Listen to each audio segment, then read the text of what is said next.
പാലക്കാട് കാഞ്ഞിരപ്പുഴ വാക്കോടൻ നിരവ് പ്രദേശങ്ങളിൽ പുലി ശല്യം. വാക്കോടൻ കുണ്ടറാമ്പിൽ വീട്ടിൽ അംബികയുടെ വളർത്തുനായ്ക്കളെ പുലി കടിച്ചുകൊണ്ടുപോയി. വീട്ടുമുറ്റത്ത് പുലി എത്തുന്ന CCTV ദൃശ്യങ്ങൾ പുറത്തു വന്നു. കഴിഞ്ഞ കുറച്ചു കാലങ്ങളായി പാലക്കാട് വന്യജീവി ആക്രമണം രൂക്ഷമാണ്. പ്രത്യേകിച്ച് പുലിയുടെ ആക്രമണം കഴിഞ്ഞ കുറെ നാളുകളായി മണ്ണാർക്കാട്, കാഞ്ഞിരപ്പുഴ, അട്ടപ്പാടി മേഖലകളിലൊക്കെ രൂക്ഷമാണ്.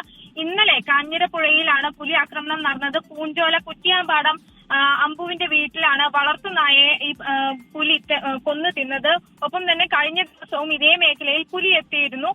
മറ്റൊന്ന്, മണ്ണാർക്കാട് കഴിഞ്ഞ ദിവസം വലിയ രീതിയിലുള്ള ഒരു പുലി ആക്രമണം ഉണ്ടായിരുന്നു. വീട്ടിൽ കൂട്ടിലുണ്ടായിരുന്ന പട്ടിയെ പുലി പിടിച്ചു കൊണ്ടുപോകുന്ന ഒരു സാഹചര്യം ഉണ്ടായിരുന്നു. ഇതിന്റെ CCTV ദൃശ്യങ്ങൾ അടക്കം പുറത്തു വന്നതാണ്.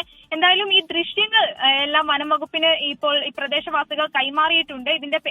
ഇതിൽ തുടർ നടപടികൾ വേണമെന്ന് ആവശ്യപ്പെട്ടിട്ടുണ്ട്. മറ്റൊന്ന്, കഴിഞ്ഞ കുറെ നാളുകളായി പുലിശല്യമുണ്ട്. ഇതുകൊണ്ട് തന്നെ പുലിയെ പിടികൂടാനുള്ള കൂട് സ്ഥാപിക്കണമെന്ന ആവശ്യവും ശക്തമാണ്. എന്തായാലും ഇങ്ങനെ ഈ പുലിശല്യവും ഒപ്പം കാട്ടാന ശല്യവും രൂക്ഷമായതുകൊണ്ട് തന്നെ ഭീതിയിലാണ് ഈ നാട്ടുകാർ.